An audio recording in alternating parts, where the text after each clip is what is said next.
Thinlung ni hui par le chung tur ni da ni la rong mei sam ten sui lung an le atin sual tu nang ini I mangai na in ka thinlung I han chun kha meu chuan in ka thinlung rit so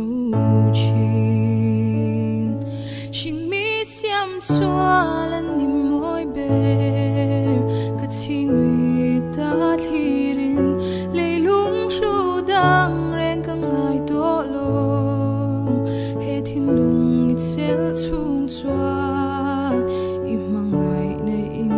ka thinlung I han chun kha meu chuan in ka thinlung rit so